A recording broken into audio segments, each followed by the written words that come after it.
Bonsoir, bon dimanche. C'est le rendez-vous de la rétrospective de l'actualité de la semaine telle que traitée par la rédaction de STV.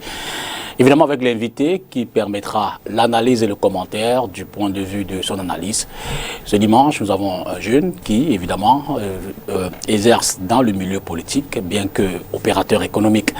Mais davantage, nous reviendrons sur ces sujets, notamment cet accord cadre entre le gouvernement du Cameroun, signé avec le ministre de l'économie, de la planification et de l'aménagement du territoire et les Nations Unies. C'était à Yaoundé cette semaine. On parlera également de la visite du vice-président de la Banque mondiale dans nos murs, à Douala et à Yaoundé.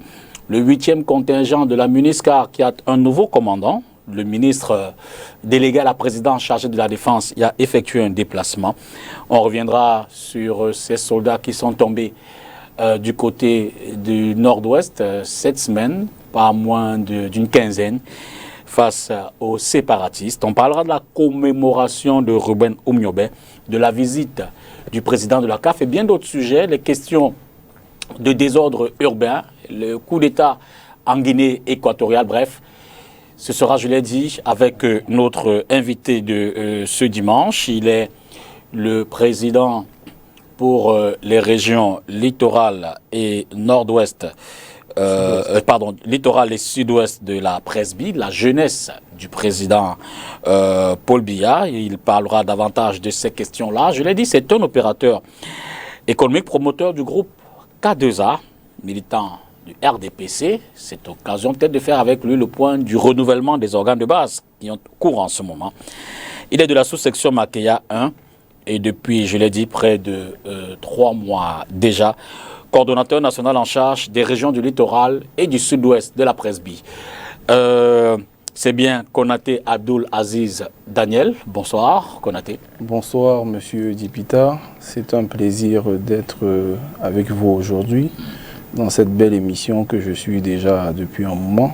Merci. Et j'ose croire que nous pourrions édifier au maximum, n'est-ce pas, les nombreux téléspectateurs qu'on ne compte plus aujourd'hui de par le monde qui suivent avec beaucoup d'intérêt votre émission.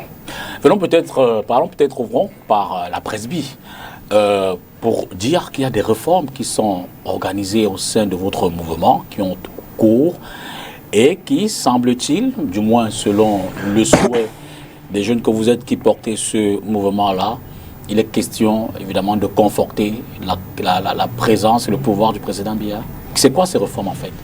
Alors les réformes, il faut dire qu'elles viennent déjà, n'est-ce pas, d'une initiative, celle du président fondateur, qui assure actuellement le poste de président national en la personne de M. Philémon Thiam. Et la jeunesse présidentielle est un mouvement apolitique qui s'inscrit depuis déjà une vingtaine d'années dans la sphère de notre sillage socio-économique comme étant ce mouvement-là qui sert de relais à l'administration pour pouvoir, n'est-ce pas, encadrer la jeunesse, en quelque sorte, pour pouvoir proposer, c'est une force de proposition, n'est-ce pas, qui s'inscrit en droite ligne des prérogatives fixées, n'est-ce pas, par, ou du moins des objectifs qui sont assignés et fixés par les membres du gouvernement.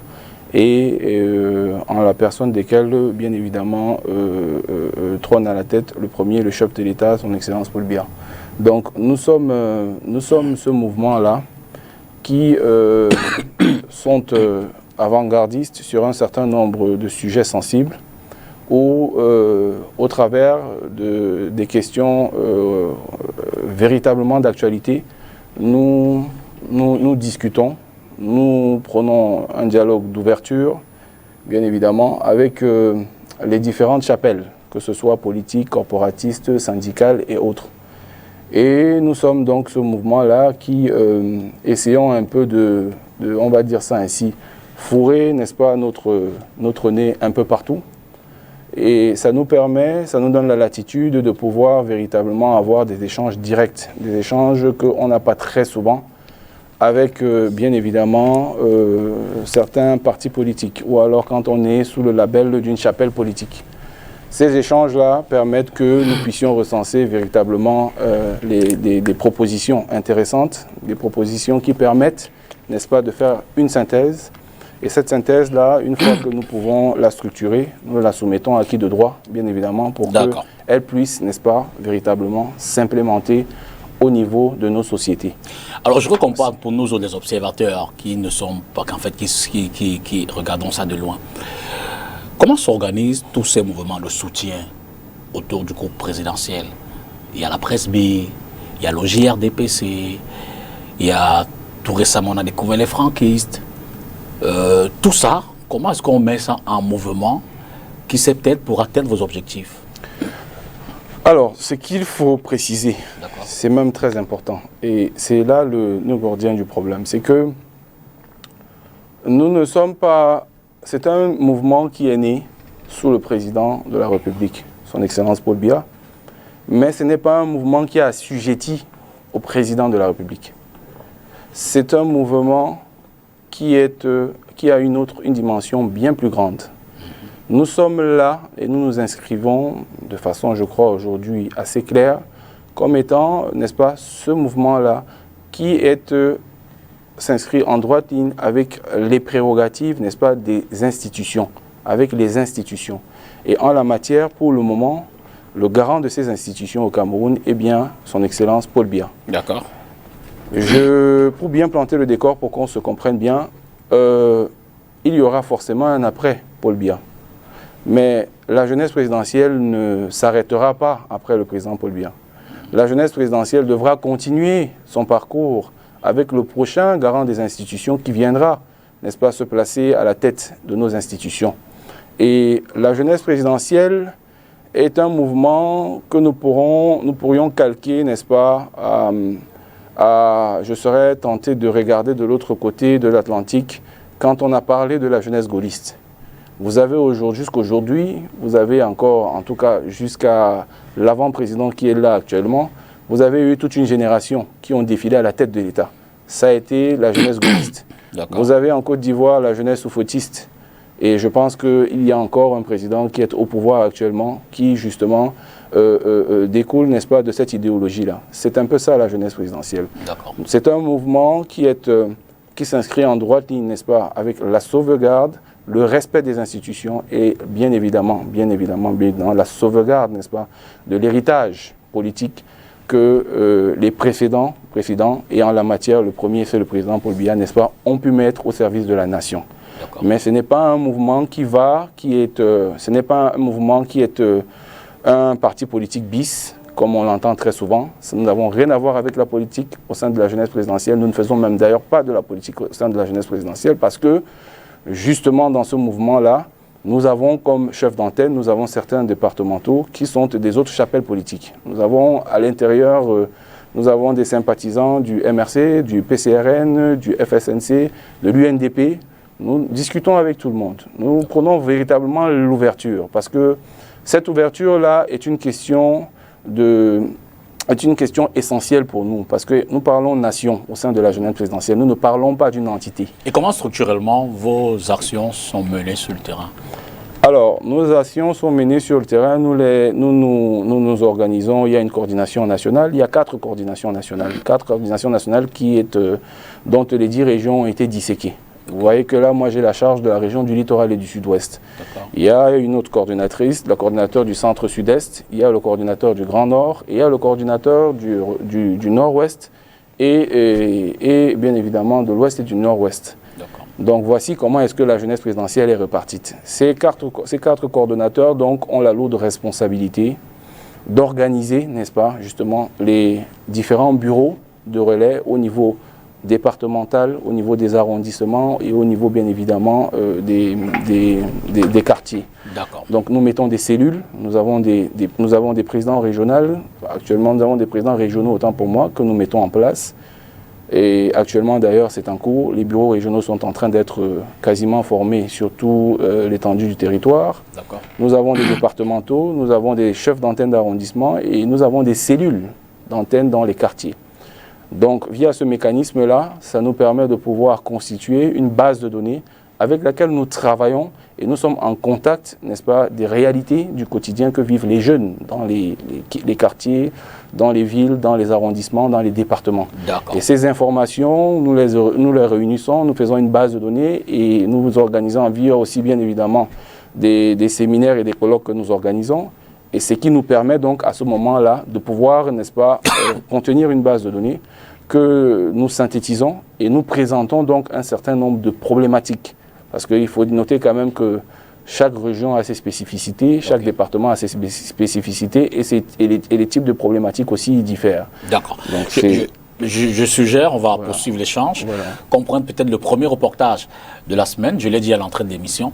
Il s'agit de cet accord cadre signé entre le ministère de l'économie, du plan d'aménagement du territoire et les Nations Unies. Suivez ce reportage de nos collègues de Yaoundé.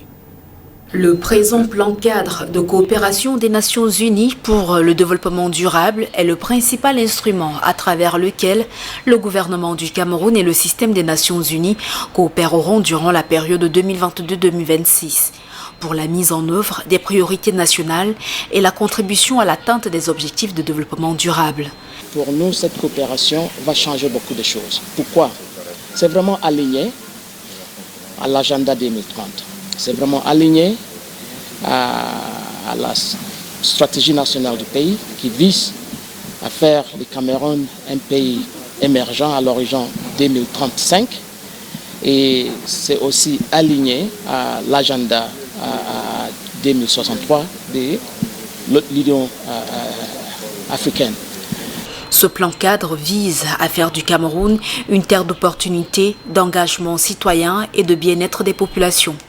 Pour ce faire, le programme prévoit 4 priorités stratégiques alignées à la SND 30.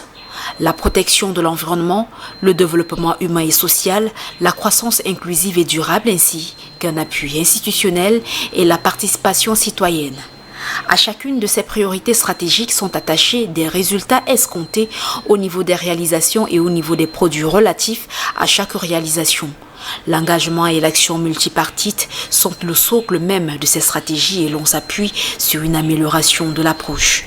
Donc ce qui va changer, c'est notre manière de travailler. Pour la première fois, avec les réformes, nous sommes obligés de pouvoir donner notre appui collectif au gouvernement pour le bien-être de ces populations. Donc on va travailler main dans la main au lieu de faire de compétition entre les agences ou bien entre les gouvernements ou bien entre d'autres partenaires. Ce qui va changer aussi, c'est l'accent sur les partenariats effectifs. C'est-à-dire quoi? La mobilisation des ressources pour pouvoir accompagner le gouvernement dans ce chantier de développement. Rappelons que le gouvernement camerounais s'est doté d'une vision 2035 dans laquelle il ambitionne de transformer le Cameroun en pays émergent, démocratique et uni dans sa diversité. C'est évidemment tout le mal qu'on souhaite à la sous-région et le Cameroun qui, avec son partenaire, vise évidemment à booster davantage l'économie nationale. Vous voulez en dire un mot sur la question? Écoutez, c'est exactement ce qu'on redoutait au sortir du sommet des chefs d'État qui s'est récemment tenu à Yaoundé. Vous voyez que ça s'inscrit à droite ligne de l'article 11, justement, d'une de ces résolutions-là, qui était justement l'accompagnement des partenaires et des bailleurs de fonds, un accompagnement approfondi et suivi, justement. En fait, c'était cet article 11, comme on était en train de le décrire, je n'ai pas une expertise en économie, mais ça sentait un peu l'ajustement structurel. Ça sentait fortement l'ajustement structurel parce que quand on voit en cet article 11-là ces procédures d'accompagnement et de suivi par les bailleurs de fonds, bon, on comprenait très rapidement que les choses ne devaient plus se passer comme auparavant. Et nous voyons là très bien que ça n'a pas tardé. C'est une mise en œuvre. C'est dans la suite logique justement du sommet des chefs d'État qui s'est tenu récemment à Yaoundé. Et je pense que là, puisque d'ailleurs, il faut quand même le rappeler que ce sommet avait été initié au préalable par les bailleurs de fonds, justement le FMI et la Banque mondiale, qui avait souhaité que ce sommet-là, la convocation, qui avait convoqué ce sommet-là. Donc ça s'inscrit en droite ligne là, ce qui est en train de se passer. avec bien évidemment ces directives-là qui ont été prises, ces résolutions qui ont été prises lors de ce sommet. Alors, reparlons en un mot politique. Aujourd'hui est journée de renouvellement des organes de base au sein du RDPC. Je l'ai dit, vous-même, vous êtes militant. Avant peut-être d'avoir les résultats de tout cela, puisque c'est un mouvement d'ensemble sur le plan national, est-ce qu'on peut avoir le premier ressenti? Est-ce qu'on peut avoir les premières informations qui reviennent du terrain depuis le matin? C'est serein, c'est calme, est-ce qu'il y a des ténors qui tombent? Quelles sont les premières tendances? Bon, nous ne pouvons pas encore avoir de véritables tendances, mais ce que nous pouvons noter déjà, quand même de façon remarquable, c'est que les Camerounais s'y sont prêtés au jeu véritablement de façon paisible. Les Camerounais du RDPC. Oui, les Camerounais du RDPC. Nous parlons du RDPC. Absolument. Donc les Camerounais du RDPC, en tout cas de cette chapelle politique-là, sont allés paisiblement vaquer, n'est-ce pas, à leurs obligations. Et nous n'avons pas noté, contrairement à ce qui aurait pu être, ou alors ce qu'on annonçait ci et là, de véritables tensions, en tout cas dans les quelques chapelles où nous sommes passés. Nous n'avons pas, il est encore trop tôt, bien évidemment, pour donner,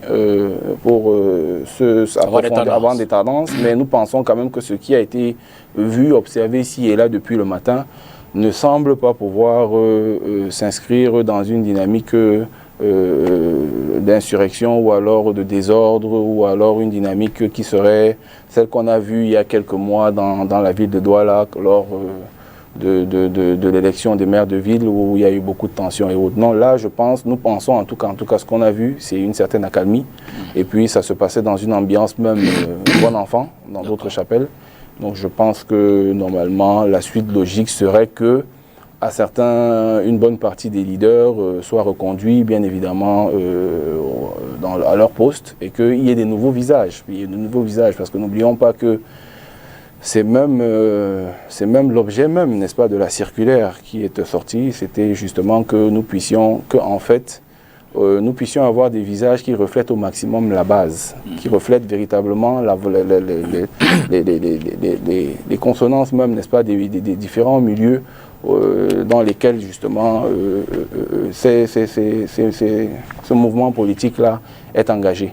Donc je pense que nous aurons des surprises peut-être dans quelques arrondissements, mais de façon globale, ça reste toujours des bonnes surprises, puisqu'effectivement, les militants de cette chapelle politique-là se sont engagés à ce que soient mis au poste de responsabilité dans les sous-sections et même les sections, justement, des militants de base, ceux-là même qui sont portés par la base, ceux-là qui sont adoubés, n'est-ce pas, par les populations dans leur quartier. Et nous attendons pour le moment. Reparlons économie avec ce deuxième stop dans cette émission. Nous allons voir ce qui s'est fait du moins dans le cadre de la visite du vice-président de la Banque mondiale au Cameroun. Il a parcouru quelques ministères à Yaoundé, mais ici à Douala, il a été reçu à l'hôtel de ville, occasion pour lui de reparcourir un ensemble de projets implémentés par cette instance au niveau de la ville. Suivez plutôt. Le transfert des compétences de l'État aux collectivités territoriales décentralisées a amené la Banque mondiale à évaluer sa coopération avec certaines régions du Cameroun. Douala, capitale économique et poumon de l'Afrique centrale, a reçu ce 15 septembre 2021 la visite du vice-président de l'institution pour l'Afrique de l'Ouest et centrale. Le Cameroun, dans son fonctionnement administratif, mettant en place et en donnant des responsabilités extrêmement fortes aux municipalités, il était important pour moi de venir échanger avec les autorités municipales et dans ce contexte-là aussi faire le point de notre coopération avec la ville de Douala. On a des programmes importants qui sont en cours de mise en œuvre et il y a des programmes nouveaux qui sont en train d'être préparés. Parmi ceux-ci, la mobilité urbaine et le projet de développement des villes inclusives et résilientes. Nous avons une enveloppe à peu près de 300 millions de dollars, ce qui est extrêmement important. Et comme je l'ai dit, la coopération avec le Cameroun, c'est une coopération dynamique. Donc nous allons continuer certainement à faire en sorte que de nouveaux programmes soient développés. Des projets qui doivent être finalisés dans les délais en vue d'un passage devant le conseil d'administration de la Banque mondiale en mars prochain. Le vice-président a souhaité lui aussi que nous puissions tout faire pour passer à mars. Nous sommes en bonne voie, nous tenons les délais déjà et nous continuons à les tenir jusqu'en mars prochain. Il y a aussi que le projet de développement des villes inclusives et résilientes qui nous permettra entre autres d'étendre notre réseau de trains et le réseau routier. Nous allons lancer dès octobre, et on l'a promis au vice-président de la Banque mondiale, dès octobre, des travaux importants, de nouveaux chantiers routiers avec l'appui de la banque et qui nous permettront d'améliorer la mobilité et la fluidité du trafic dans la ville de Douala. Le vice-président de la Banque mondiale pour l'Afrique de l'Ouest et centrale, ce 15 septembre 2021, avant l'échange avec le maire de la ville de Douala, rencontrait les opérateurs économiques de la cité capitale. Une ville de Douala, comme on le sait, qui vit sous le poids du désordre urbain, on l'observe dans les artères de la ville, que ce soit au niveau de la douche municipale, au niveau de Bonakwama et bien d'autres coins assez chauds de la ville. Aziz, c'est une problématique, vous êtes opérateur économique, c'est une problématique assez pertinente. Et évidemment, on observe que malgré les efforts du maire de la ville, un certain nombre de concitoyens ne suivent toujours pas le mouvement. Vous avez une réaction par rapport à cela? Et peut-être aussi cette descente du vice-président de la Banque mondiale pour observer les projets qui sont implémentés ici. Alors, j'interviendrai sur cette question en deux phases. D'accord. La première, bien évidemment, Monsieur Dipita, c'est sous ma casquette de syndicaliste. Parce que je suis le premier vice-président du syndicat des commerçants du marché central de Douala. Absolument. Membre fondateur de ce syndicat.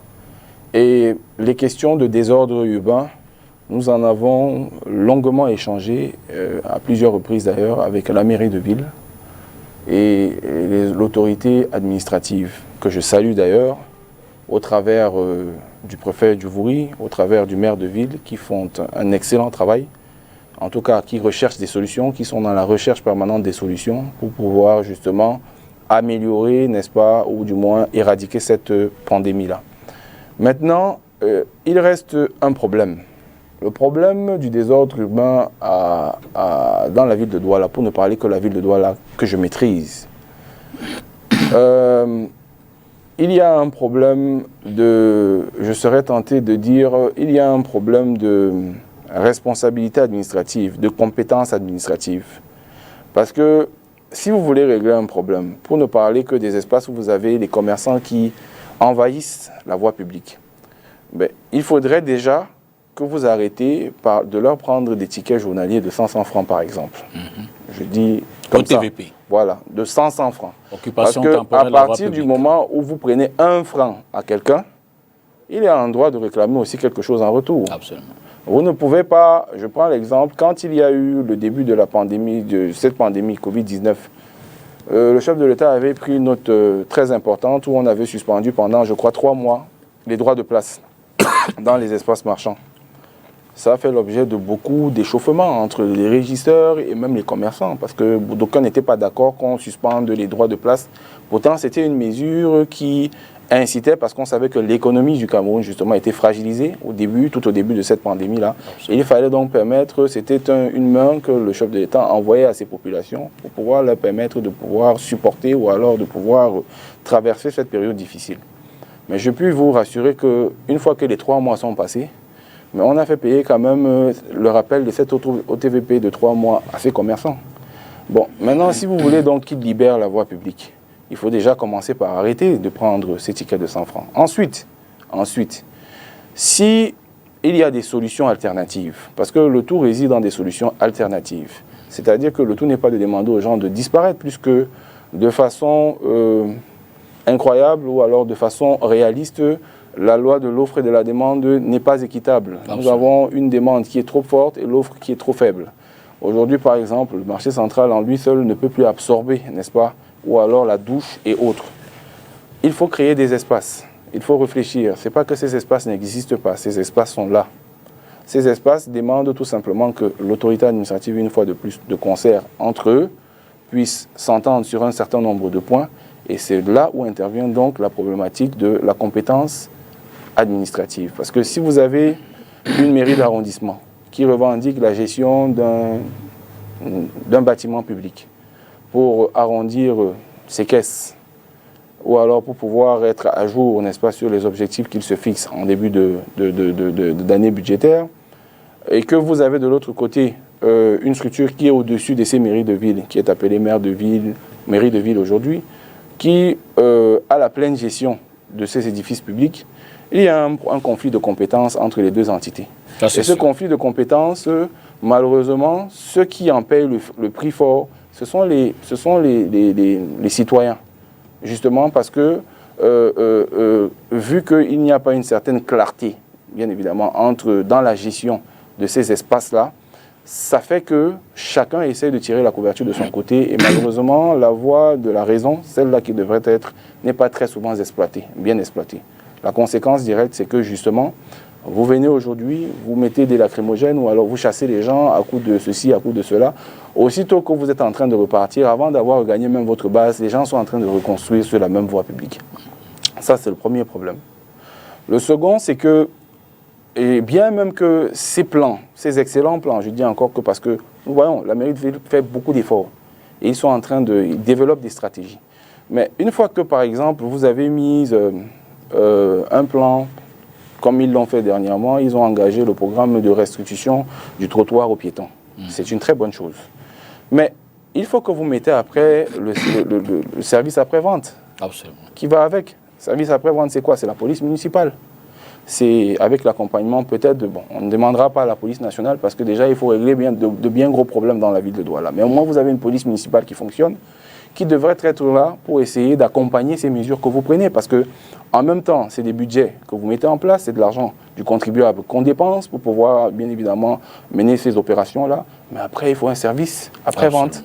Le service après-vente, c'est la police municipale. Et une fois que vous mettez ces agents qui sont bien formés, à eux revient donc la responsabilité de ne pas entretenir ce désordre urbain. Parce que ce qui se passe aussi très souvent, c'est que des fois, vous avez les mêmes agents qui viennent faire copain-copine avec les commerçants, les autres, et ils commencent donc eux-mêmes à mener maintenant à devenir des racketteurs.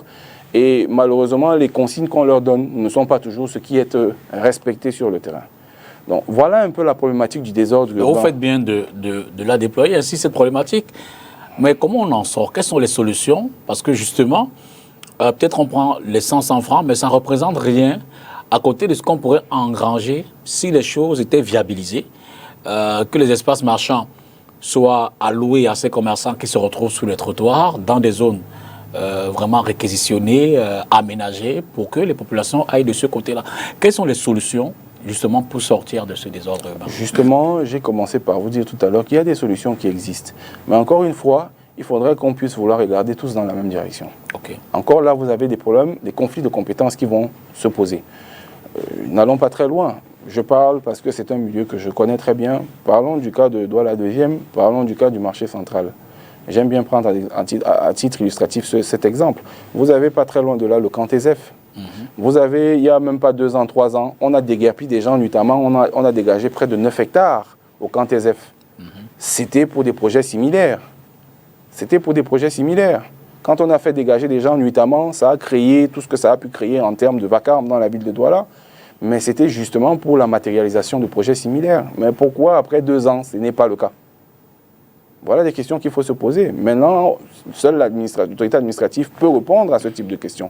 Mais c'est là, cet espace est là, il est présent. Il suffit tout simplement de pouvoir essayer, n'est-ce pas, de vouloir résoudre ce problème et bien évidemment d'implémenter une zone marchande là-bas, parce que c'est pour cela que, bien évidemment, cette action avait été impulsée, et il suffira tout simplement de relocaliser tout simplement donc ces gens qui sont sur les artères de la voie publique, parce qu'il faudra leur expliquer après que maintenant vous avez un espace. Vous avez un espace où vous pouvez aller honorablement vaquer à votre activité, vous n'avez plus besoin d'être sur la voie publique. À ce moment-là, s'il y a des résistances, la répression aura tout son sens. Et pour que nous puissions bien comprendre cela, si vous traversez tout simplement de l'autre côté, vous allez du côté du marché Ndokpassi par exemple.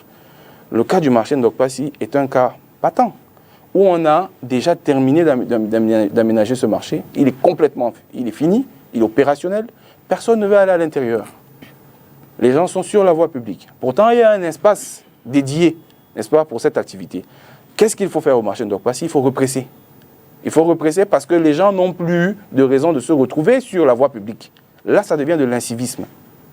Mais chaque arrondissement a cette particularité-là ou cette spécificité-là qui fait que on ne peut pas prendre, malheureusement, tous les problèmes de la même façon et vouloir les gérer avec la même rigueur. Parce que effectivement, les solutions sont déjà trouvées sous d'autres et encore dans d'autres secteurs, des solutions tardent encore à venir. Donc le problème du désordre urbain, il faut tout simplement déjà créer des espaces.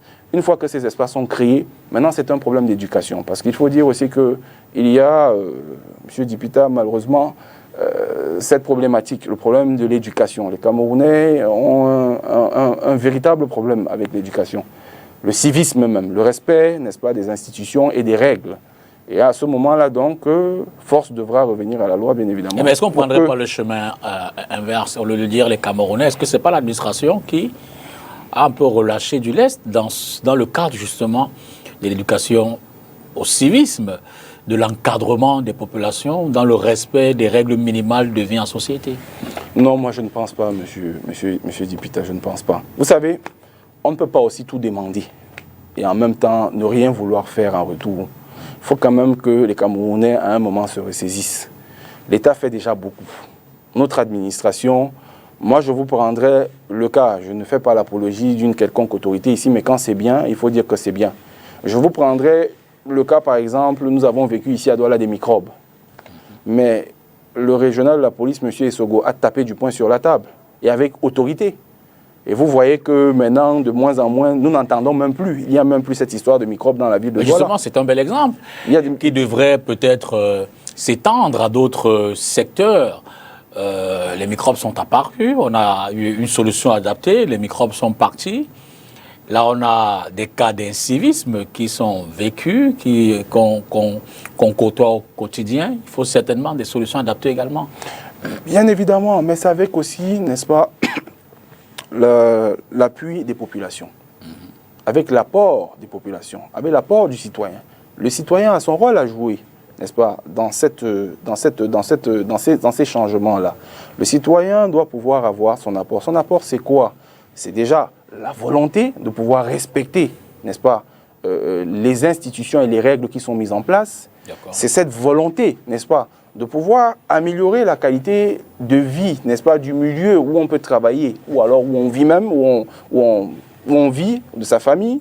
C'est un problème d'abord, c'est-à-dire, je pense que chaque citoyen aujourd'hui devrait faire cette introspective personnelle, n'est-ce pas, pour pouvoir essayer déjà de se remettre en question sur un certain nombre de choses. En fait, les Camerounais et la jeunesse camerounaise, parce que nous sommes dans un pays qui, heureusement ou malheureusement, est à 70-80% jeune. Donc, la jeunesse camerounaise doit se réveiller et les jeunes doivent comprendre que nous n'avons qu'un seul pays. Ce n'est pas un pays d'emprunt. Nous ne sommes pas ici en mission. Nous ne venons pas ici chercher notre pain quotidien et nous irons dans une autre planète ou alors dans un autre pays pour y vivre. Nous sommes nés ici pour certains, nous avons grandi ici, nous menons nos activités ici et peut-être nous mourrons même ici. Donc il est question de cette responsabilité-là doit être véritablement prise de conscience générale. Récupérée par la jeunesse, même pas seulement la société civile en général. Et donc à ce moment-là, ça permettrait que l'autorité administrative aussi puisse faire son travail. Parce que l'autorité administrative seule ne peut pas, et ce n'est pas faute de vouloir.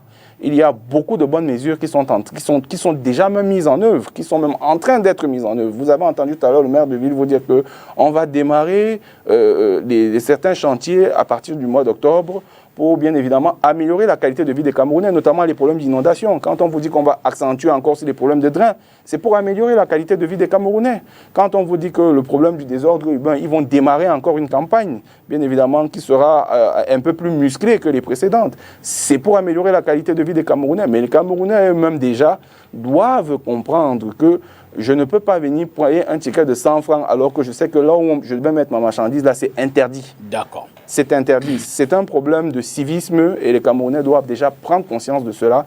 Et à ce moment-là, nous ferons notre part et nous pensons que l'État, qui est déjà en train de faire sa part, se mettra en phase avec, bien évidemment, cette population-là et les choses pourront aller mieux. Surtout Surtout que, n'oublions pas, M. Dipita, que dans quelques mois, nous sommes en train d'accueillir l'Afrique. Absolument. Nous accueillons l'Afrique. Quelle image nous allons refléter? Cette pénétrante est-ce qui est toujours en attente? Quelle image nous allons refléter? Quelle image nous allons refléter? Ne parler que de cela. C'est un problème de conscience. Et puis, n'allons pas loin. Nous avons joué récemment un match dans un pays voisin.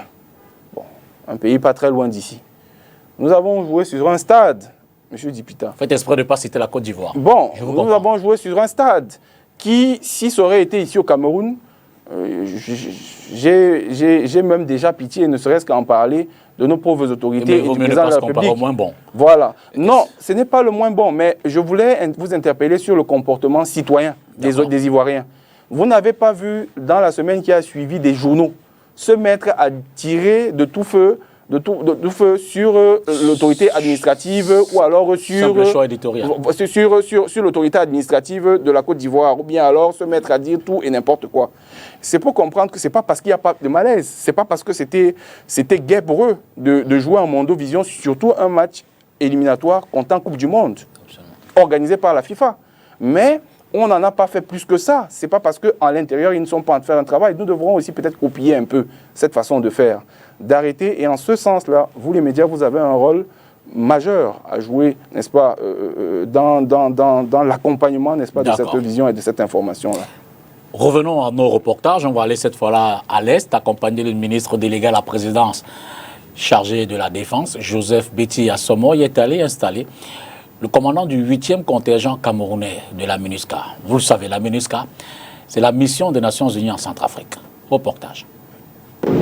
C'est ici, au centre d'entraînement et d'aguerrissement en zone forestière de Moucheboum, dans la région de l'Est, que le colonel Vincent Péhu reçoit officiellement, des mains du ministre délégué à la présidence chargée de la Défense, le drapeau du Cameroun.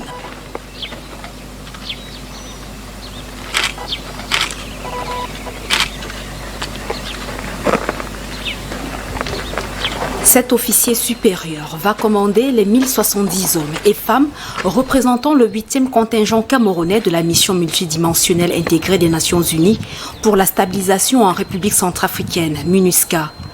Ils sont précisément 750 pour le bataillon d'infanterie et 320 pour les unités de police constituées. Le moral est très haut. Nous avons reçu une formation très solide pendant 3 mois. Formation ici au centre.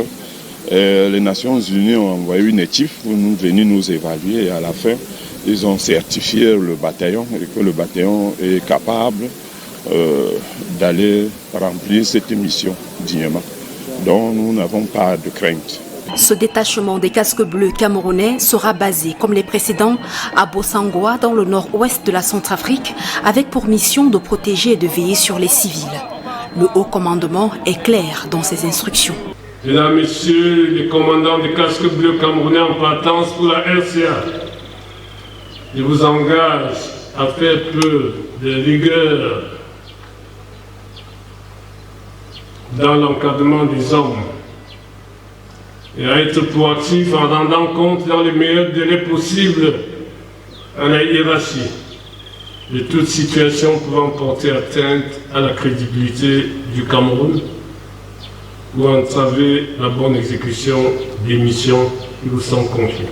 À ces ambassadeurs du vert ou jaune, le ministre chargé de la Défense recommande une bonne gestion des matériels nouvellement acquis par l'État du Cameroun à leur faveur, l'observation stricte des règles d'engagement ainsi que l'éthique et la discipline militaire. Vous allez en RCA en mission et non pas sur un champ de spectacle pour tourner des films, des vidéos, pour inonder les réseaux sociaux sur les moindres faits ou moindres difficultés que vous auriez à affronter inévitablement.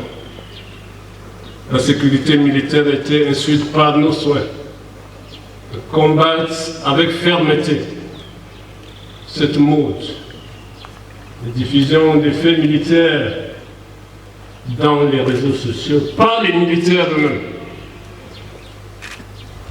Les cas établis, repérés et avérés seront sanctionnés comme il se doit. On rappelle, la MINUSCA, dont le mandat court jusqu'au 15 novembre 2021, a pour mission prioritaire la protection des civils, les bons offices et l'appui au processus de paix. À ce jour, elle compte plus de 11 000 soldats, dont 1030 fournis par le Cameroun. Évidemment, à côté de cette actualité, on peut également reparler de la sortie du MINAT la semaine dernière, mais surtout de celle du président de la République cette semaine qui a sanctionné un certain nombre d'éléments de la police nationale qui, pour certains, qui ont fait montre d'indiscipline. Et ça permet avec vous, Aziz Daniel, d'évoquer cette question de civils et forces de défense et sécurité parfois, ou forces du maintien de l'ordre, qu'on a pu observer ces dernières semaines sur les réseaux sociaux, mais parlant des faits réels, ces civils qui s'en prennent à l'autorité militaire. Vous avez un commentaire là-dessus? C'est des actes qui sont totalement, mais alors fortement réprimandés par la loi. On ne peut pas cautionner le fait qu'un civil se retrouve en train d'agresser un fonctionnaire en exercice de son métier, de son activité, en exercice de son pouvoir. Le policier ne s'appartient plus à partir du moment où il porte la tenue. Le militaire et le gendarme ne s'appartiennent plus à partir du moment où il porte la tenue. Il représente l'État. Il représente le vert ou jaune. Alors, un citoyen, quel que soit le motif, ne peut pas se retrouver au bras de la chemise avec un fonctionnaire en fonction. Je dis bien un fonctionnaire en fonction, parce qu'il peut être un fonctionnaire, mais n'est pas en fonction. Si lui-même est en civil, il n'est pas écrit sur son front policier ou gendarme. Mais à partir du moment où il porte une tenue, le vert ou jaune, il n'est pas possible, quelle que soit la situation, fût-il même en tort, qu'un citoyen puisse se retrouver dans des actes tels que nous les avons vécus dans les réseaux sociaux. C'est des actes qui sont condamnables.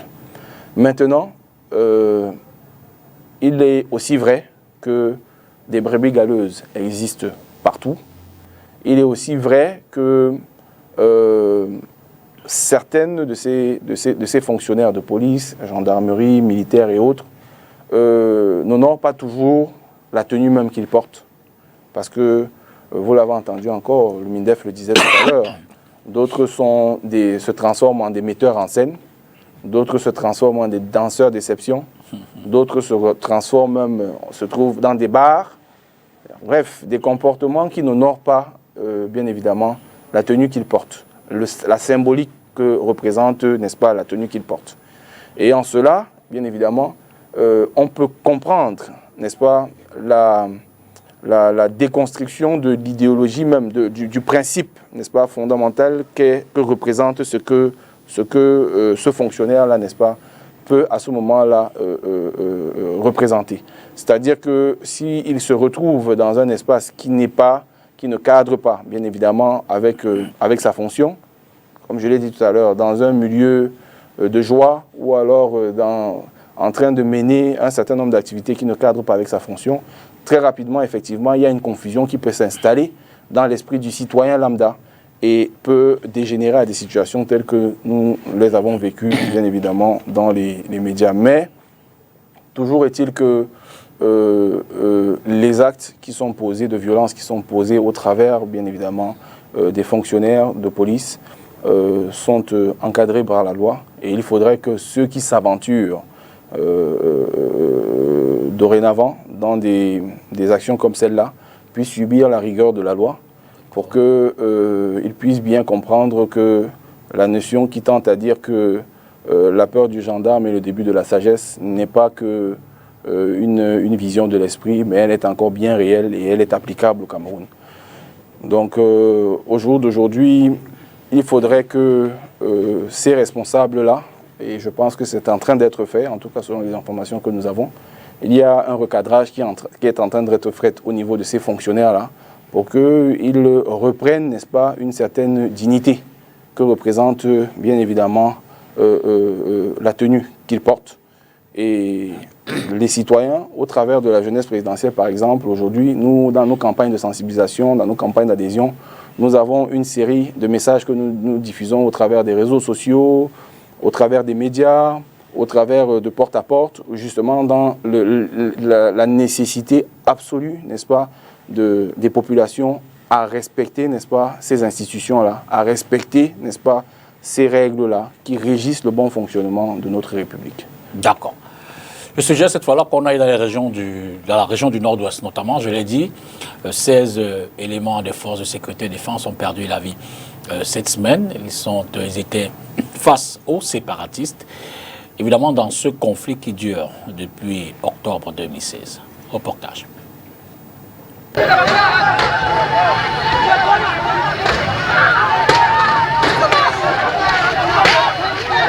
This gruesome attack against defense and security forces is one of many suffered by the military in the face of insecurity in the northwest and southwest regions of Cameroon. From the Libya Lems ambush in the southwest region to Bali in the northwest, where 5 police officers were slain, Ndop, snare of over 13 military officers, is the most recent attack yesterday on defense and security forces. In the prelude to an imposed lockdown on the population of the northwest and southwest region for 10 days, excluding weekends, defense forces under the command of General Nka Valle were dispatched to the suburbs to ensure the safety of civilians during this period. The ambush has come as a shock as corpses of the falling defense forces were exposed on the ground. Fighting terrorism has been the main formula of the Biya regime since the end of 2016. At the time of this report, the Ministry of Defense has made no official report about the incidents. To return to the regions. Il faut peut-être rajouter que les séparatistes ont réaffirmé leur volonté d'opérer des journées villes mortes qui sont implémentées en ce moment. Et c'est souvent dans la perspective du 1er octobre, dans une date qu'ils célèbrent depuis quelques années déjà, dans des opérations anti-militaires, si on peut le dire comme ça. Alors, un commentaire également sur cette actualité-là. En commentaire, qu'est-ce qu'on peut dire? C'est ce que nous décrions depuis un bon nombre d'années. Il faut qu'à un moment, l'État puisse véritablement prendre, je serais tenté de dire, à cœur ce problème. Parce que au sein de la jeunesse présidentielle, nous pensons qu'il y a des solutions. Et parmi les solutions qui peuvent être proposées pour une sortie de crise définitive à cette problématique, nous pensons que le problème, la question, et je pense que le MINAT l'a relevé récemment, la question des ONG. Les ONG, nous pensons, en tout cas, selon les informations que nous avons pour le moment, ne jouent pas au bon jeu. Ou alors ont une responsabilité dans la dégradation de ce qui se passe au sein de ce côté-là du Cameroun. Comment ça?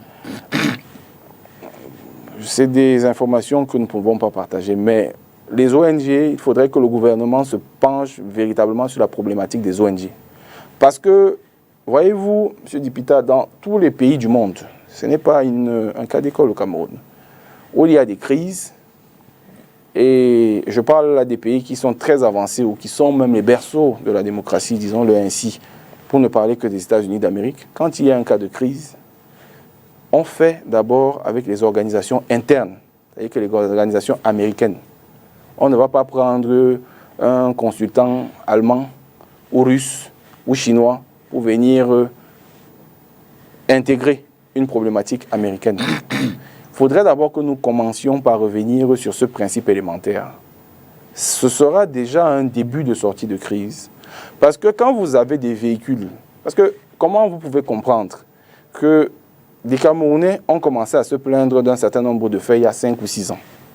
Et au sortir de là, malgré toutes les réponses qu'a pu apporter le gouvernement pour justement une sortie de crise de ces problèmes-là, la situation s'est envenimée, est allée de mal en pire. Et nous sommes quittés sur le terrain de ceux qui essayaient de s'exciter ou de s'agiter avec des armes artisanales à des armes automatiques, à des armes de guerre. Mais ces armes-là passent par où? Qui leur donne ce matériel hautement sophistiqué? Nous avons un service, nous avons quand même en matière de renseignement, quand même le Cameroun est quand même très bien coté dans le monde. Donc nous avons quand même un service de renseignement qui fonctionne. Nous avons un quadrillage qui est fait dans cette zone. Mais comment est-ce que les armes aussi sophistiquées réussissent à arriver entre les mains de ces gens-là? Ce n'est pas en tuant 10 ou 20 militaires. Il y a un problème. Et nous avons des ONG suffisamment compétentes au Cameroun. Nous pouvons faire comme ça se fait ailleurs. Nous ne disons pas non. Nous avons des accords. Nous avons ratifié un certain nombre d'accords avec des partenaires internationaux. Mais nous pouvons circonscrire leur champ d'action. Ces partenaires internationaux, nous sommes favorables, bien évidemment, aux appuis multilatéraux qu'ils peuvent nous apporter dans le cadre de la résolution de ces crises-là. Mais ils peuvent bien jouer ce rôle à Douala et à Yaoundé. Ils n'ont pas besoin de descendre dans les zones de crise. Nous avons des ONG locales, nationales. Nous avons des ONG au Cameroun qui peuvent se charger, n'est-ce pas, d'accompagner ces partenaires internationaux sur le terrain. Vous êtes sur la stratégie purement militaire de réponse des pouvoirs publics. Mais sur un autre plan, il y a la diplomatie, il y a les négociations. Est-ce qu'on peut dire, au regard de la poursuite de ces affrontements, que le grand dialogue n'a peut-être pas donné tout son potentiel pour apporter une solution plutôt apaisée à cette, Monsieur Dipita, à cette solution, à ce problème-là? Monsieur Dipita, le grand dialogue, je pense, sauf erreur de ma part, que tout le monde a été convoqué au grand dialogue national. Tout le monde, toutes les parties. D'aucuns, avant la fin même de ce grand dialogue national, le premier jour même déjà, étaient dans certains médias pour commencer à jeter de l'eau propre sur l'organisation, savamment menée par main de maître par le Premier ministre, chef du gouvernement. Donc nous avons eu un grand dialogue national contre vents et marées. Ceux qui avaient à dire étaient invités à venir parler là-bas. Mais les mêmes personnes qui disent qu'ils veulent le dialogue, et puis d'ailleurs au sein de la jeunesse présidentielle, une fois de plus encore, nous prenons ce dialogue-là. Mais ceux qui disent qu'ils veulent le dialogue, c'est les mêmes qui, une fois qu'ils ont sélectionné des personnes avec lesquelles il faut dialoguer, 24-48 heures plus tard, ne reconnaissent même plus, n'est-ce pas, le mandat, n'est-ce pas, qu'ils donnent à ces personnes pour venir parler en leur nom sur la scène nationale. Mais vous voulez qu'on résolve ce problème comment? La problématique du Nord-Ouest réside sur deux pans. Et beaucoup de Camerounais passent à côté. Nous avons la problématique du Cameroun, de la zone anglophone. Le premier pan de cette problématique réside à l'extérieur. La diaspora, celle-là que nous appelons la diaspora négative. Et la deuxième réside au sein de nos amis internationaux. Voici les deux problématiques que connaît le Nord-Ouest. Et si nous arrivons à pouvoir véritablement résoudre ces deux problématiques, vous verrez que de façon graduelle, ces tensions contribueront, s'apaiseront au fil des jours, des semaines, et voire au bout de quelques mois, on n'en parlera même plus. Tant que nous n'avons pas réglé le problème de cette diaspora négative et le problème, bien évidemment, de nos partenaires, de nos amis internationaux qui nous accompagnent, comme ils le disent, sur le plan interne, nous serons toujours, n'est-ce pas, amenés à aller de problème en problème. Et malheureusement, telles que les choses, la configuration est actuellement, si nous ne prenons pas des décisions utiles, fussent-elles difficiles pour notre pays, au risque même peut-être de violer certains accords que nous avons, certains traités que nous avons signés, mais importantes pour la paix, il sera quand même assez difficile que nous puissions trouver des solutions efficaces à ce qui se passe de ce côté-là, même si, n'est-ce pas, nous ne les ignorons sur aucun moyen. Bien évidemment, je pense qu'il y a tout un comité stratégique qui est qui se penche quotidiennement autour de ces questions et que les questions, les solutions vont continuer d'être recherchées, bien évidemment, dans le cadre qui a été prescrit par le chef de l'État, qui est celui du dialogue, celui de l'ouverture, celui de l'acceptation. Et c'est de là l'occasion pour moi de lancer encore un appel, justement, à nos frères du Nord-Ouest et du Sud-Ouest, pour dire que la nécessité pour nous de rester un et indivisible est une condition à laquelle nous ne devons pas transiger. Nous devons absolument rechercher des solutions utiles, mais alors vraiment utiles et profondes sur la base d'un dialogue. Nous ne devons pas rompre le dialogue parce que le dialogue est la seule issue qui permettra à ce que un retour à la vie se fasse de ce côté-là du Cameroun. Vous parlez d'unité. La question était au centre de l'inauguration d'un monument à Yaoundé cette semaine. Célestine Ketia-Cortez, ministre de l'Urbanisme et du Développement urbain, était donc à l'entrée du palais de l'unité d'ailleurs pour opérer cette opération-là, je me redis, dans le cadre d'une activité cette semaine. Suivez ce reportage. Au pied du mont Phébé, sur l'axe qui mène à l'entrée est du palais de l'unité, ce tout nouveau monument blanc aux allures imposantes appelle à l'unité à en croire ses différents symboles.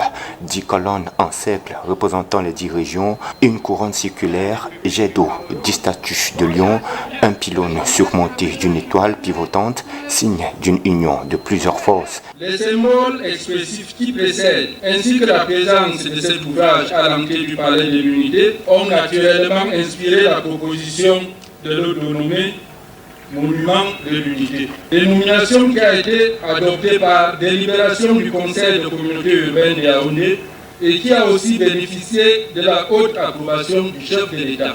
L'ouvrage réalisé par une entreprise turque a été inauguré au nom du chef de l'État par la ministre de l'Habitat et du Développement urbain. Célestine Ketia-Cortez, accompagnée d'un parterre d'autorités administratives, était sur le site pour inaugurer également l'axe du palais, qui a été baptisé Avenue de l'Unité. Une invite aux populations à vivre ensemble et à préserver les symboles forts de la nation. J'invite les populations de la capitale politique de notre beau pays à jouir de cet édifice avec responsabilité. À la communauté urbaine de Yaoundé d'assurer l'entretien de cet ouvrage pittoresque et à nos nombreux touristes d'en profiter sans modération. L'urbanisation durable qui est magnifiée par cette avenue bordée d'arbres et ce monument est un axe majeur du développement des villes du Cameroun en général et de la ville de Yaoundé en particulier. À l'approche de la CAN 2021, Yaoundé se dote ainsi d'un nouveau site d'attraction qui permettra aux touristes et autres supporters de passer un séjour immortel dans la capitale camerounaise. Restons à Yaoundé pour parler cette fois-là de football. Le président de la Confédération africaine de football était à Yaoundé cette semaine où il a été reçu par le premier ministre chef du gouvernement, mais davantage, il a fait un tour du côté du stade Olébé, un stade qui, les jours durant, ou précédents, ont suscité la polémique quant à l'effectivité du coup d'envoi de la prochaine CAN Cameroun 2022 dans ce stade. Suivez ce reportage. Le patron de la Confédération africaine de football est venu lui-même mener sa propre enquête sur le niveau d'avancement des travaux du complexe sportif de Lembe, censé abriter le match d'ouverture et la finale de la CAN Total Énergie 2021, prévue du 9 janvier au 6 février 2022. Une visite qui intervient dans un contexte marqué par une montée d'incertitude quant au respect du délai de livraison de ce chantier. Guidé par le ministre des Sports et de l'Éducation physique Narcisse Mouélé Kombi et les responsables des structures en charge des travaux, le patron du football africain a été baladé dans les principales sections de cette infrastructure, des gradins au studio TV en passant par la pelouse et les vestiaires. Satisfaction de Patrice Motsepe, c'est le bilan que brossent les responsables du football camerounais. Tout au long de son parcours, il n'a cessé de dire « wonderful ». Fantastique. Il n'a cessé de s'exclamer et d'acclamer la beauté, la magnificence d'Olembe. La première personnalité en charge du football continental africain n'a pas tari d'éloges. au regard de ce qu'il a vu, de ce qu'il a vécu. Contrairement à ce qui pourrait apparaître comme une fiction. Olembe est une réalité. Olembe n'est pas une affabulation sur les réseaux sociaux. Olembe n'est pas une virtualité. Olembe, c'est ce que vous voyez, c'est ce qui est concret. C'est une dynamique en marche. C'est la dynamique de la finition et de la finalisation d'une belle œuvre voulue par le président de la République, son Excellence Paul Biya. Le complexe sportif d'Olembe reste en pole position dans l'agenda de la CAF, indique le ministre des Sports et de l'Éducation physique. Pour Narcisse Moele-Kombi, l'évidence s'impose aux grandes dames des mauvaises langues qui prédisaient déjà un non-classement de cette infrastructure lors de la prochaine CAN. Il est tout à fait paradoxal et pour le moins curieux que une frange de l'opposition camerounaise, qu'on ne pourrait pas dire autre qu'anti-patriote, et disons les choses telles qu'elles sont, malveillantes, soit la première à dénigrer des infrastructures dans lesquelles le gouvernement camerounais a investi autant de moyens, de ressources financières, humaines, logistiques. Pas pour seulement la jeunesse camerounaise, mais la jeunesse africaine, et même pour la fierté de l'Afrique tout entière. Au terme de cette visite, le président de la Confédération africaine de football se sera donc fait sa propre opinion sur le niveau des travaux et son avis pèsera forcément sur le sort qui sera réservé au stade Olembe par rapport à la prochaine CAN. Cependant, le gouvernement camerounais fait la promesse que les travaux seront terminés au mois de novembre. Pourtant, de nombreux observateurs restent toujours sceptiques quant à la capacité du Cameroun à respecter ce délai compte tenu des dernières péripéties autour des travaux. Alors Abdulaziz, vous partagez l'optimisme du ministre des Sports et de l'Éducation physique, Narcisse Moele-Kombi, ou alors cette analyse en chute de Mireille Siabzé qui fait remarquer qu'il y a encore des observateurs qui, évidemment, pensent que ce stade ne sera pas prêt pour l'événement sportif qu'on attend dans le monde du football l'année prochaine. Écoutez, je pense que ce n'est plus une nouveauté au Cameroun. Les gens ont cette habitude-là, toujours de critiquer même ce qui ne prête même pas matière à le faire. C'est devenu une seconde habitude au Cameroun. C'est même à la limite déplorable, c'est lamentable. Le ministre l'a dit tout à l'heure. Il n'y a pas de mots suffisants pour qualifier, n'est-ce pas, ces attitudes qui n'honorent pas, en fait, notre nation. Nous sommes une belle nation. Nous avons beaucoup de talent dans notre pays et nous avons des gens qui œuvrent, du moins quotidiennement, n'est-ce pas, à ce que le rêve de cette belle nation, de cette grande fête que nous nous apprêtons à accueillir, puisse se tenir. Et croyez-moi, pour le cas d'Olembe et comme de tous les autres stades, ils seront prêts le jour dit, comme l'a dit le chef de l'État. Est-ce que les pouvoirs publics, eux aussi, ne donnent pas la chicotte ou le bâton avec lequel ceux-là que vous dénoncez font leur dénonciation? Ce stade, je veux dire, on aurait dû accueillir la CAN en 2019, il y a eu glissement, nous sommes en 2021, on en est encore à vérifier si le stade est prêt, si les contours seront là le jour dit. Est-ce que là également n'est pas une porte ouverte à toutes ces critiques-là? Oui, mais il faut comprendre que la visite du président de la CAF découle de quoi? Elle découle tout simplement d'une lettre anonyme venant toujours des membres de notre gouvernement qui, dans des secrets dont eux seuls pourraient mieux, n'est-ce pas, nous édifier dessus, on pensait qu'il était de bon ton de pouvoir lever tout un président de la CAF avec une lettre incendiaire. Il a donc pris, un bon manager qu'il est, son vol, il est arrivé au Cameroun pour venir lui-même tâter du doigt. Et vous l'avez entendu tout à l'heure, mais bon, pour nous qui avions les yeux et les oreilles dans cette délégation-là, on ne pourrait vous dire combien les éloges, n'est-ce pas, au comité d'organisation, à ceux qui sont en charge, bien évidemment, de l'effectivité de ce projet-là, ont été placés à leur endroit par le président de la CAF. Donc, au-delà des agitations populistes et de tout ce qui se passe dans les réseaux sociaux, heureusement pour nous, il y a des hommes et des femmes qui s'attellent ardemment, n'est-ce pas, à ce que ces ouvrages-là soient prêts le jour dit. Et nous pensons que, pour le moment, en tout cas, nous sommes déjà rendus pratiquement au mois d'octobre. Donc je crois que nous avons encore 2 ou 3 mois de façon raisonnable.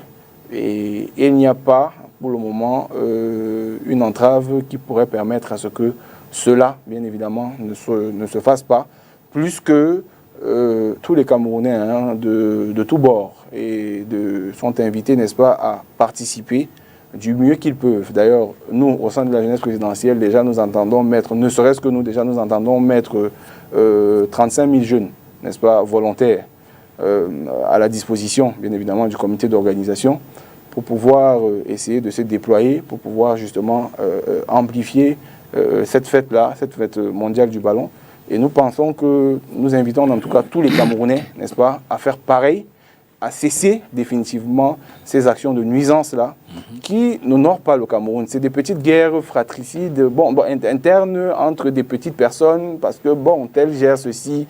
Vous savez, le Camerounais a cette particularité-là que dès qu'on apprend que M. Dipita gère aujourd'hui un budget de 1 million de francs, je vous assure, les mêmes personnes avec lesquelles vous mangez chaque jour sont les mêmes dans une semaine qui vont commencer à vous demander, vous avez mangé 10 000, vous êtes allé ici, vous avez dépensé, on va même commencer à, c'est-à-dire ils vont calculer cet argent mieux que vous, ils deviennent même des experts financiers sur des domaines qu'ils ne connaissent pas.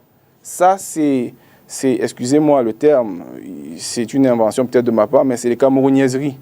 Bon, on est habitué à cela, c'est plus nouveau du tout. Maintenant, il faut qu'on reste à l'essentiel. La CAN, est-ce qu'elle va se tenir au Cameroun? Oui. Est-ce que les stades qui ont été présélectionnés pour accueillir les matchs, ces stades-là seront livrés? Ils seront livrés. D'accord. Et est-ce que la CAN se tiendra? Elle se tiendra et la fête sera belle. Vous avez annoncé 35 000 jeunes que vous mobiliserez. Ça va se passer comment?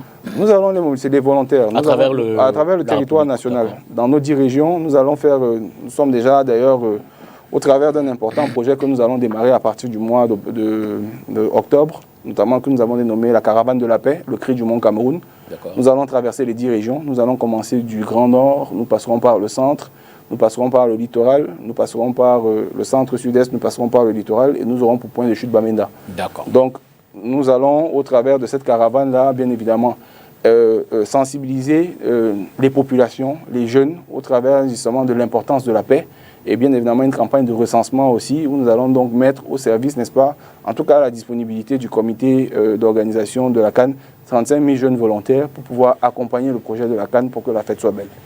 Vous avez parlé de jeunes, rentrons donc à l'école, pour dire que cette semaine, la ministre de l'Éducation, du moins de l'enseignement, des enseignements secondaires, Nalova Ilonga, était à Douala, dans le cadre d'une visite de travail pour faire le point au lendemain de la rentrée scolaire. Vous le savez, elle était le 6 septembre dernier, le point dans la région du littoral.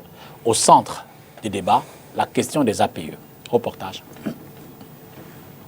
Due to the flagrant violation of regulations governing the admission of schools, the Minister of Secondary Education, Professor Nalova Lyonga, is on a working visit to the littoral region to address this cacophony. That apart from school fees for certificate examinations, and the voluntary contributions of parents, what we all know as PTA levy, Decree number 2001-041 is categorical.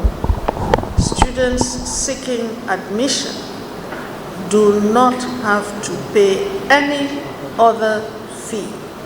Admission into Form 1, CCM, is done only through competitive examination, while other classes have a different procedure to follow.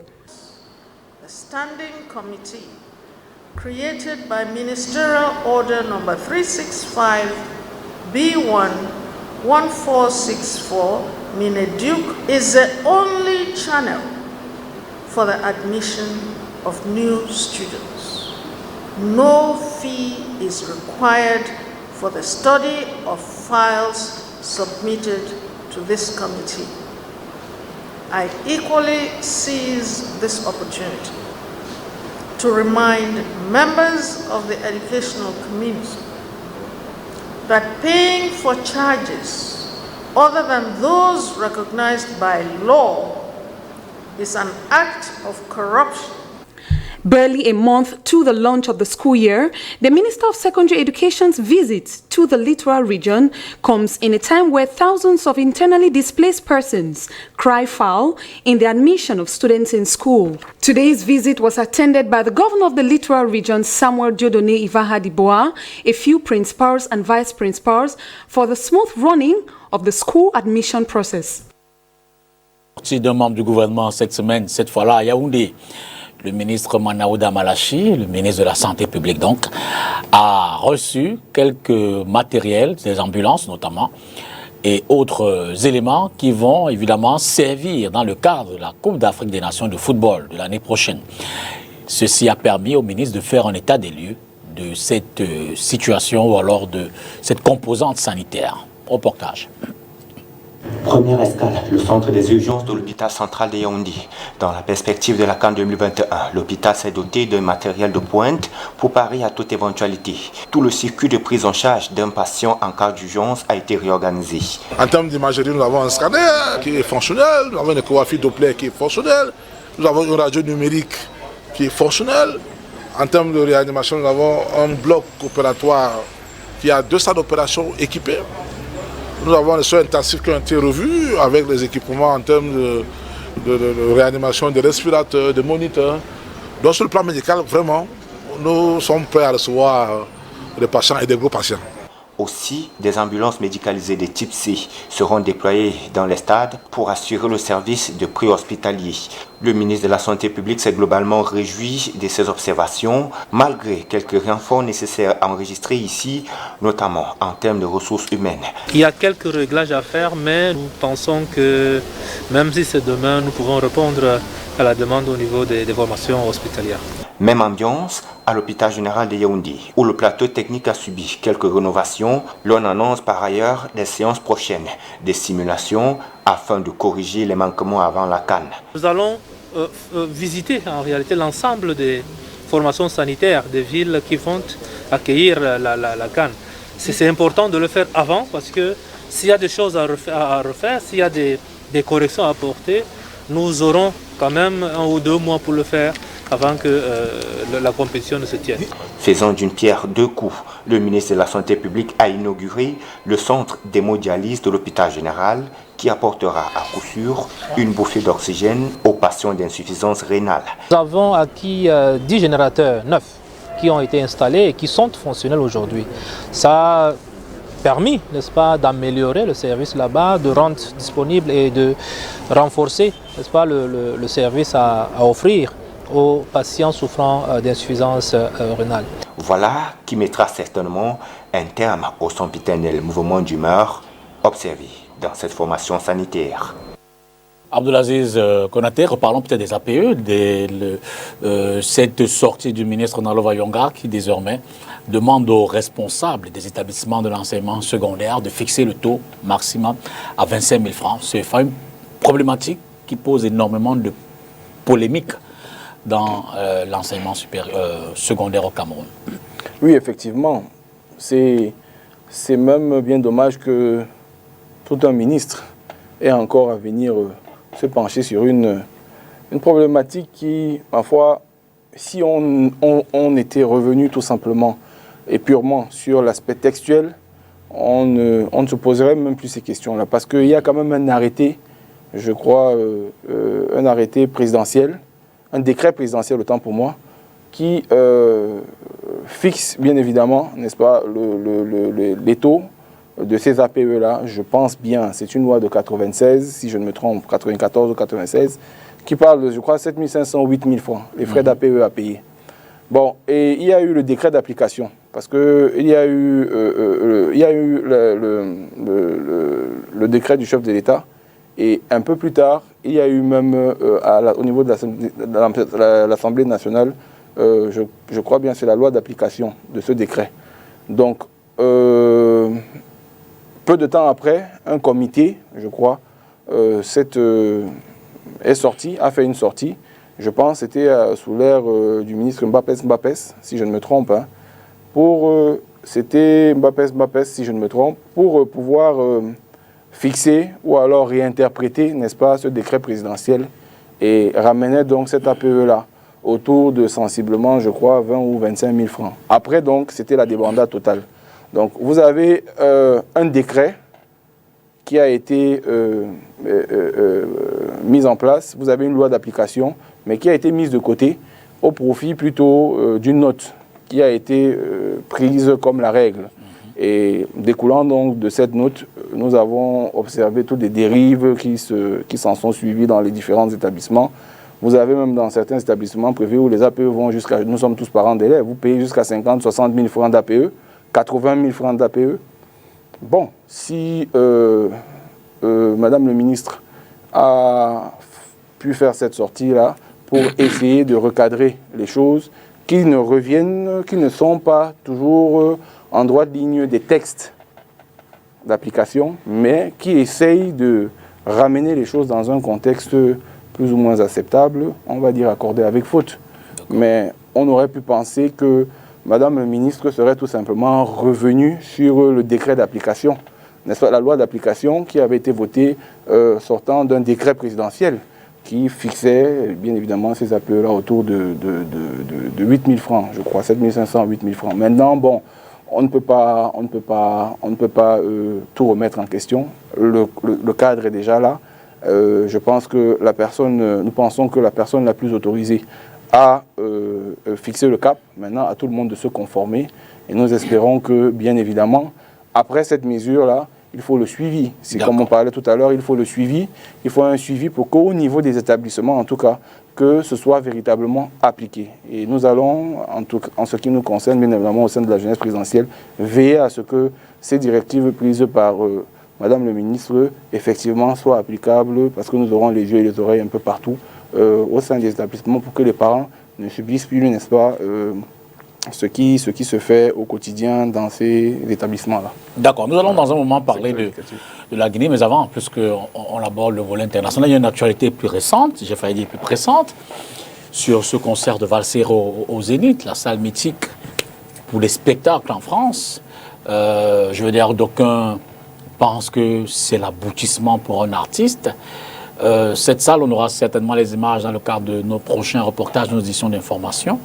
Vous avez vu quelques images, quelques-unes, vous vous dites, réussite totale, bravo Valsero.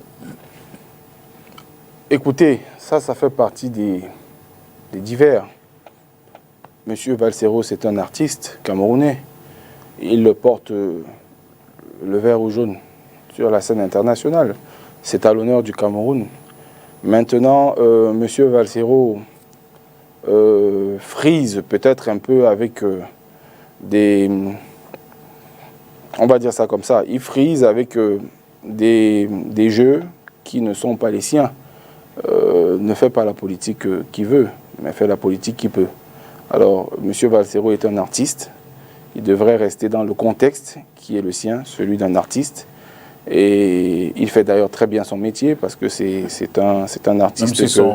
Même si son option, c'est davantage artiste engagé, j'ai failli dire activiste, souvent militant. C'est de bonne guerre, encore que pour le mouvement dont il dit avoir une certaine affection, il n'a pas traversé le cadre, je pense, la phase de sympathisant. Il n'est même pas militant de ce parti-là, mais il est un sympathisant. Donc, à titre de sympathisant, il a bien même d'ailleurs fait de préciser sympathisant du leader de ce parti et non pas du parti. Donc, il faudrait le comprendre comme tel. Maintenant, le concert qu'il est en train de tenir au Zénith, et effectivement, pour lui, en tant qu'artiste, c'est le Panthéon. C'est ce que rêverait tout artiste, n'est-ce pas, dans ce secteur, dans son secteur d'activité. Maintenant, c'est dommage, c'est toujours un peu regrettable que le politique vienne s'y mêler et qu'il y ait une confusion, justement, ou une récupération qui vienne s'y faire et qu'on ait même à vouloir retrouver, selon certaines informations, on reste à aller vérifier, que certains activistes même de l'Ambazonie se serait retrouvé aussi parmi les personnes qui seront à ce concert-là. C'est dommage que tout rentre dans le cadre de la politique aujourd'hui et qu'aujourd'hui, malheureusement, il y ait une certaine confusion qui tente à vouloir se créer, n'est-ce pas, ou une récupération, ou que des gens cherchent toujours à se faire remarquer négativement. Il n'y a pas de dignité à pouvoir présenter son pays, n'est-ce pas, comme un torchon. Il n'y a aucune dignité, aucun pays au monde, aucun citoyen au monde ne le fait. Il y a des problèmes partout, sous toutes les chapelles. Nous ne sommes pas un cas d'école, mais vous entendrez difficilement les gens aller crier sous d'autres toits pour chiffonner, n'est-ce pas, leur nation. Parce que dans cette nation-là, il n'y a pas que les mauvais, il y a aussi les bons. Et quand ces personnes-là prêtent le flanc à ce que justement une image comme celle-là soit vécue sur la scène internationale, nous avons les conséquences aussi qui en découlent. Nous avons par exemple nos concitoyens dans d'autres pays qui sont traités comme des moins que rien. Parce que justement, il y a cet activisme négatif sur la scène internationale qui tente à vouloir démontrer que ce pays-là n'a aucune consistance. Et par conséquent, nous avons des opérateurs économiques, nous avons des étudiants, nous avons des Camerounais de valeur qui en payent le prix fort sous d'autres bannières. Et c'est quand même regrettable. Vous parlez évidemment des problèmes qui existent sous tous les cieux. On voit la Guinée, dont la capitale est Conakry, avec ce coup d'État qui, depuis quelques jours déjà, voit à la tête du pays l'arrivée de Mamadou Doumbouya, le lieutenant-colonel des forces spéciales, une unité de l'armée guinéenne. Vous dites le coup d'État comme solution pour les Guinéens, ou alors vous dites qu'il faut toujours faire attention à ces modes d'accession au pouvoir? Parfaitement. Ça va de soi. On ne peut pas venir au pouvoir par les armes. Et on se dit être un pays civilisé. Soyons un peu sérieux. Si vous voulez venir au pouvoir, il y a des critères, il y a des canevas, il y a, je pense, des étapes, n'est-ce pas, à braver pour pouvoir arriver à la tête d'une institution, d'un pays. Si, du fait de ce que vous êtes détenteur d'une force quelconque, et qu'à un moment ou à un autre, vous décidez de comment est-ce que le soleil doit se lever dans un pays et se coucher, à ce moment-là, nous ne sommes plus dans une démocratie, nous sommes dans une dictature. Nous sommes véritablement là dans une dictature. Maintenant, ce qui est en train de se passer en Guinée est totalement condamnable. Nous ne pouvons pas tolérer au XXIe siècle que des spectacles comme cela soient encore en train de se produire en Afrique. Et ça, c'est encore, bien évidemment, et malheureusement, pour toute l'Afrique, ça fait le jeu, bien évidemment, d'autres personnes qui n'ont rien à voir avec le continent africain, mais qui ont tout à voir avec les intérêts qui sont à l'intérieur de ce continent-là. Donc, nous avons nos frères qui très souvent, sans même peut-être le savoir, contribuent à ce que l'image de l'Afrique sur la scène internationale soit un peu décotée, soit dévalorisée, que nous soyons toujours traités comme cette région du monde, comme cette région du tiers-monde. Nous soyons toujours traités comme le tiers-monde dans cette région, n'est-ce pas, dans cette partie de la cartographie, de la map mondiale. Et c'est un peu dommage parce que nulle part au monde, vous n'allez voir des pays où, puisque nous aimons nous référer généralement à ce qui se fait de l'autre côté de l'Atlantique, vous ne verrez jamais qu'il y a une prise de pouvoir par les armes. Il y a des canevas, il y a des mécanismes qu'on peut mettre en place pour que, bien évidemment, on accède au pouvoir. Donc, ce qui se passe en Guinée est totalement incompréhensible et nous condamnons cela avec la dernière énergie. Si vous arrivez aujourd'hui au pouvoir encore par les armes au XXIe siècle, ça veut dire qu'il y a un problème dans votre pays. Ça veut dire que ce pays-là, particulièrement, a un souci, peut-être au niveau, n'est-ce pas, de sa démocratie, peut-être de son organisation, peut-être même au niveau de son éducation, peut-être, il y a plusieurs paramètres qui peuvent conduire à cela. Mais toujours est-il que de façon globale, ça n'honore pas l'image de l'Afrique. Ça renvoie encore à quelque chose d'assez rétrograde et ça ne permet pas à ce que, sur la scène internationale, nous puissions aller vers le rôle qui devrait être le nôtre. D'accord. Abdelaziz Daniel Konaté, merci infiniment d'être venu ce dimanche analyser et commenter l'actualité de la semaine telle que vue et retranscrite par la rédaction de STV. C'est moi qui vous remercie. Je remercie vos nombreux téléspectateurs. Je passe un bonsoir particulier à toute la jeunesse présidentielle, à bien évidemment tous nos sympathisants au travers des 10 régions et à notre président national, M. Thiam Philémon. Je remercie et je salue aussi toutes les autorités administratives de la région du littoral avec qui nous donnent un appui conséquent pour l'implémentation du mouvement au travers de nos 2 régions, notamment le littoral et le sud-ouest. Et je vous remercie, STV, pour le travail que vous faites, le travail de la bonne information, parce que c'est important, le travail sur les critères des personnes que vous sélectionnez dans vos émissions, parce que ça nous édifie beaucoup. Et je ne puis que vous souhaiter bien des choses, en tout cas tout le meilleur pour la suite, n'est-ce pas, de cet important projet. Je le rappelle, l'invité est premier vice-président et membre fondateur du syndicat des commerçants du marché central, c'est ici à Douala. Il est opérateur économique, il est militant du RDPC, mais aussi coordonnateur national pour les régions du littoral et du sud-ouest de la Presby, la jeunesse du président Paul Biya. Il était donc ce dimanche avec nous pour évidemment commenter et analyser les faits de cette semaine. Abdulaziz Daniel Konaté, c'est son nom, mais je voudrais également surtout dire merci à Zipierre qui a assuré la réalisation et la coordination technique de cette émission, André Totom et puis Yvonne Amogo qui était à nos côtés pour la mise en œuvre. Merci à vous à la maison. Demain, c'est lundi d'avance. Bon début de semaine.